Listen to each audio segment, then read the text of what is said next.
Hello, Matujima, you're watching Morning Pulse on HornbillTV. Union Home Minister Amit Shah addressed a rally in Mathurapur announcing the launch of the BJP's Pariyatan Yatra across West Bengal. He said a total of 9 yatras are being organized across the state, with several already flagged off from Siliguri, Nabadwip, Medinipur and Purulia, and other commencing from Malta, Hooghly, Bardhaman, North 24 Pragnas and Mathurapur. The Chief Minister Mamata Banerjee Shah said that Yatra is not merely about gaining power but about ushering real change. He asserted that Parivartan stands for freeing Bengal from infiltration and corruption and replacing the ruling All India Trinamool Congress with a BJP-led government.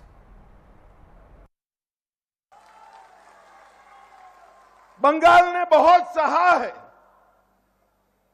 पहले कई सालों तक कम्युनिस्टों ने बंगाल को निचोड़ कर रख दिया। एक जमाने में बंगाल सुजलाम सुफलाम समृद्ध राज्य हुआ करता था। कम्युनिस्टों ने उसको बद से बदतर बनाया और ममता दीदी ने उसको गरीबी की गर्त में, गरीबी की खाई में डालने का काम किया। अब समय आ गया है कवि गुरु रविंद्रनाथ टैगोर का कल्पना का सोनार बंगला बनाने का समय आ गया है। भाइयों बहनों, समय आ गया है। मुझे बताओ, सोनार बंगला का निर्माण ममता बनर्जी और भाईपो कर सकते हैं क्या? अरे जोर से बोलो, कर सकते हैं क्या? मैं बंगाल की जनता को कहने आया हूं कि इस बार अगर तृणमूल कांग्रेस को वोट देने की गलती की तो यहां पर भाईपो का शासन होगा, ममता दीदी का शासन नहीं होगा। आप लोग भाईपो के शासन से सहमत है क्या? अरे जोर से बोलो, सहमत है क्या? भाइयों बहनों, इस बार परिवर्तन करना है। गत चुनाव के अंदर Shah further alleged that West Bengal first declined under communist rule and has continued to suffer under the present government. Invoking the vision of Rabindranath Tagore for Sonar Bangla, he said the time has come to realize that dream. He also claimed that a vote for TMC would strengthen the Chief Minister's nephew's leadership rather than her own. Bengal ने बहुत सहा है। पहले कई सालों तक कम्युनिस्टों ने बंगाल को निचोड़ कर रख दिया।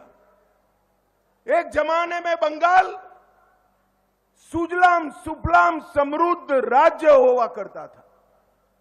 कम्युनिस्टों ने उसको बद से बदतर बनाया और ममता दीदी ने उसको गरीबी की गर्त में, गरीबी की खाई में डालने का काम किया।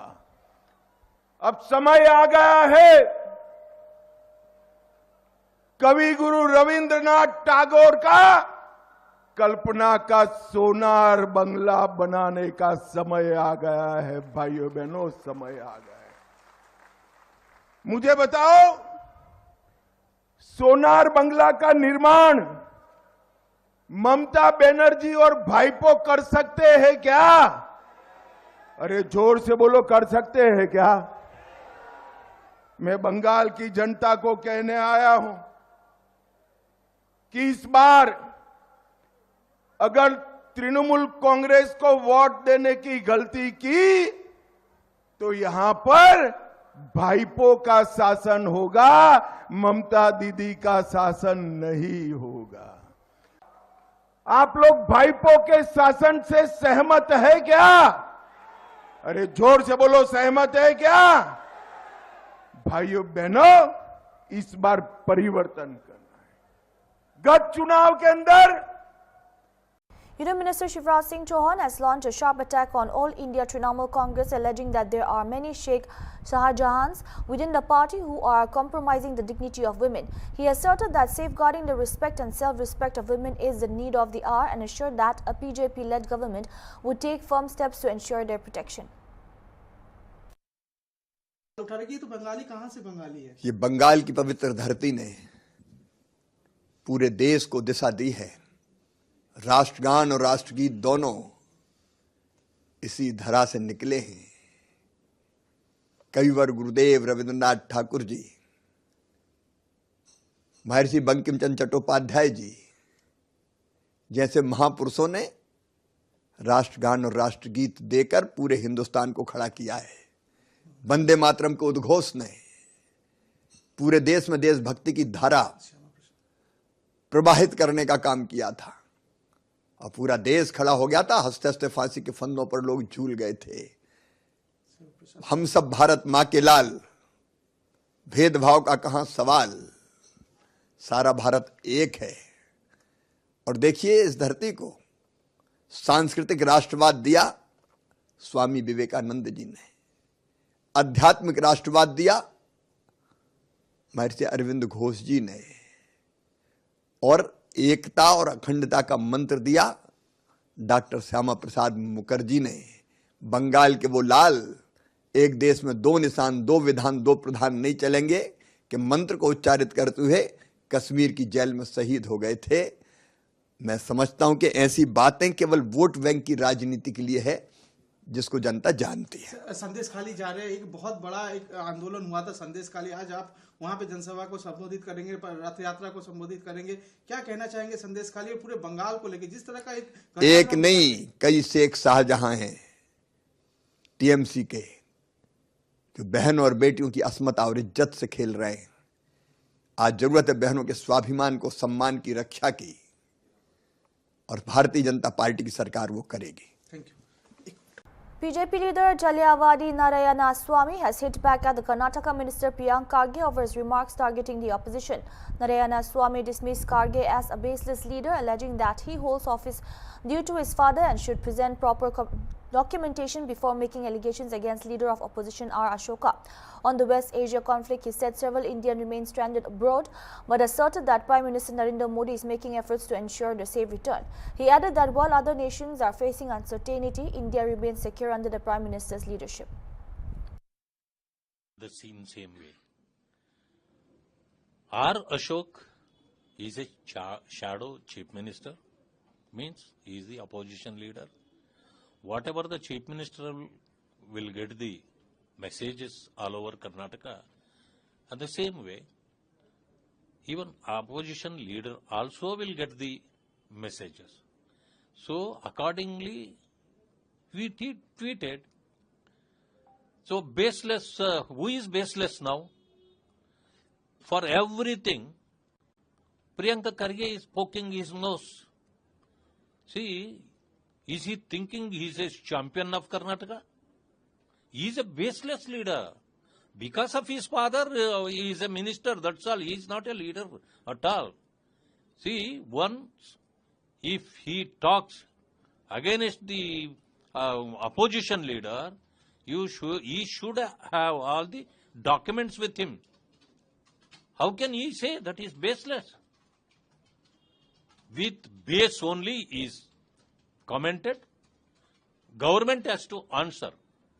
Chief Minister should answer. He questioned the Chief Minister, not Priyanka Karge. Priyanka Karge is a baseless leader. Sir, how do you see the overall war for Iran, Israel, America war? Some of the Kannadigas also stuck in the... See, so many Kannadigas, even Indians, not only Kannadigas, Indians are stuck in other countries, but Modi ji is trying to bring all who stuck in other countries with safe. Okay? Number two, we are not for war. See, we have to maintain a peace in the world, but the things are different in other countries. Now, we can see Congress first should see all countries are sleepless, but India is safe. But Congress cannot understand all this. This is happened because of Modi. Modi ji is keeping a good relationship with all the world-class leaders and the countries so that India is safe in the hands of Modi ji. BJD MP Sasmit Patra has expressed concern over the escalation West Asia conflict involving the United States, Israel and Iran. He described the ongoing missile and drone strikes across the Middle East as deeply alarming and called on all nations to immediately cease hostilities and engage in peaceful dialogue. Patra warned that continued escalation could result in heavy civilian casualties, property damage and serious consequences for global geopolitics and economic stability. He stressed that violence is not a solution and urged countries to come together to find common ground through diplomacy. Sensitive situation that today the world order is facing. The US, Israel and Iran conflict, which is now conflagrated into various missile strikes and drone strikes across Middle East, is an alarming situation. At this point of time, it's extremely important that all the countries cease their hostilities, come together for a peaceful dialogue. Because if this hostility keeps on escalating, then innocent lives are being lost, properties are being lost, and the international geopolitics as well as economic well-being is suffering. Violence and this kind of escalation of conflict is no answer to any issues. There are issues in Middle East, there are issues relating to Gaza, Palestine and Israel, but they need to be discussed through dialogue and discussion and not through hostilities. So I strongly feel that all the countries need to cease their hostilities and find a peaceful ground.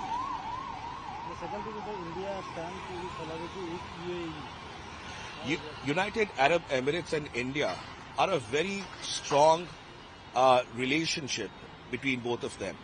I was fortunate to visit UAE on the Operation Sindoor delegation, the parliamentary delegation that we went on. And there we have seen the kind of solidarity after the Operation Sindoor and prior to that the Pulwama Pahalgam incident that happened. So UAE has always been a strong partner, and I remember at that time we had met Sheikh Nayan, who was the Minister of Tolerance and Coexistence, and the way he has said that an attack on India is an attack on UAE. That is the kind of relationship that UAE and India share. And at this point of time, I believe 1.4 billion Indians standing with the United Arab Emirates, and especially after the strikes that have happened in Dubai and other places, shows the strong bonding and friendship that both the countries have. And I hope that better sense prevails and the hostilities stop.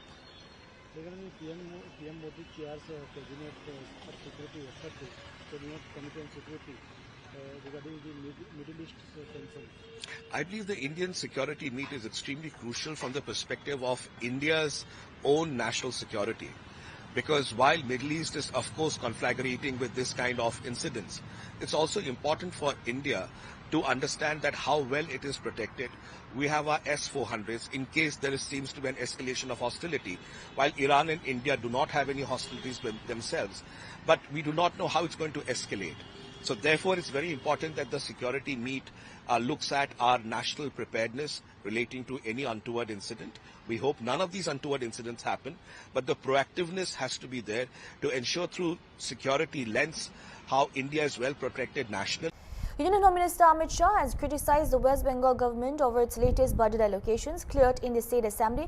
Targeting Chief Minister Mamata Banerjee, he claimed that while Rs 80 crore has been earmarked for science and technology, nearly Rs 5,700 crore has been allocated for madrasas. Shah questioned the priorities of the ruling All India Trinamool Congress, alleging that such policies reflect appeasement rather than balanced development.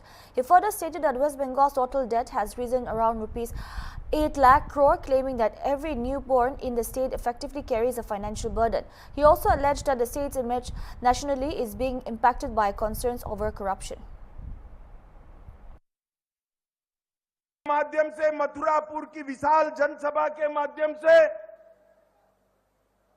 पूरे बंगाल की जनता को कहना चाहता हूं, अभी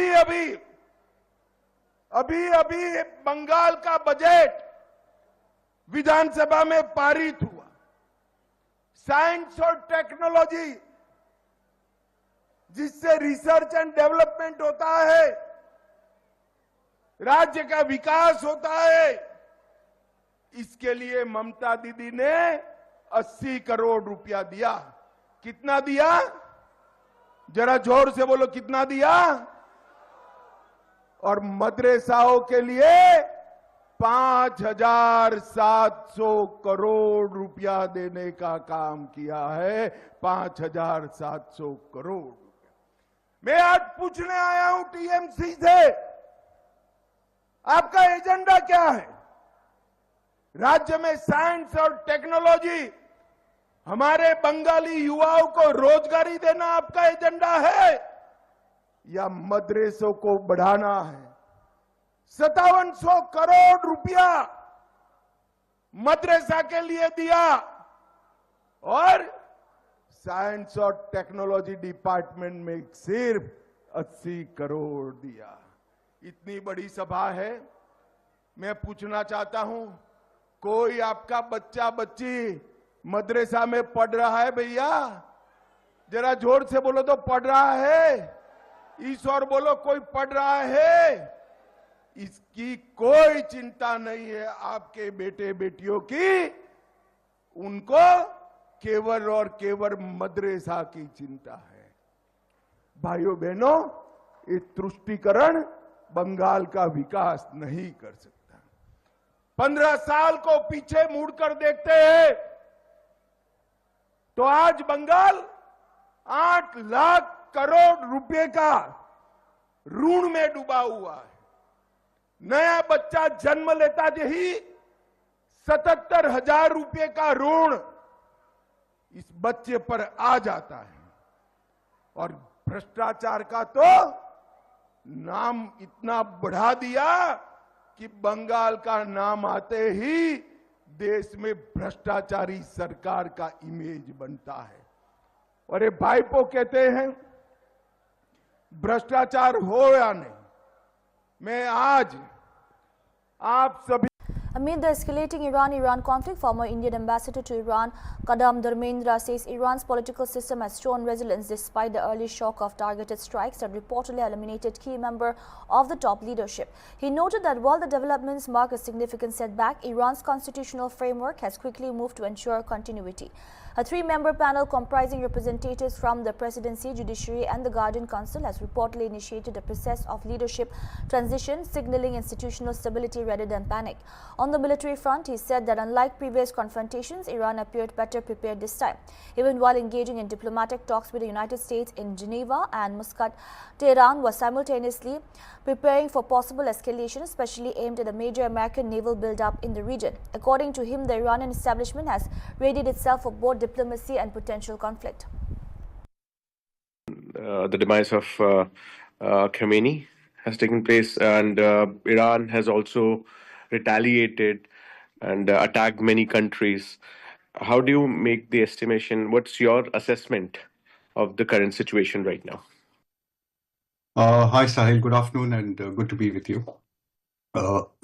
We are in day 3 of the strikes which started in the early hours of Saturday, which resulted in the assassination of Supreme Leader Ali Khamenei and some of his closest aides and advisors, including his advisor Ali Shamkhani, who was previously the Secretary of the Supreme National Security Council, the head of the IRGC, Patpur, and 2 others. That has been quite a blow coming so early in the strikes. But the system has responded very quickly. Unlike what happened last June, they seem to have prepared for this kind of an eventuality. Supreme Leader has put in place layers of succession plans. He's already 86 years old. So he had been preparing for this, but perhaps not in this manner. It's obviously a huge setback, but the system has rallied around. They have come together and they've already appointed, under the Constitution, they've appointed a 3-member panel headed by the President, a representative of the Chief of the Judiciary and a representative of the Guardians Council. So the process of selecting a Supreme Leader is underway. So that's one part we have to keep in mind, that the regime has remained resilient. It's not shown any signs of panic. So that's on the political side. And obviously, this is a huge signal to Iran, all Iranians in the country, that the political establishment will remain unified and will not crumble in panic or become panicky.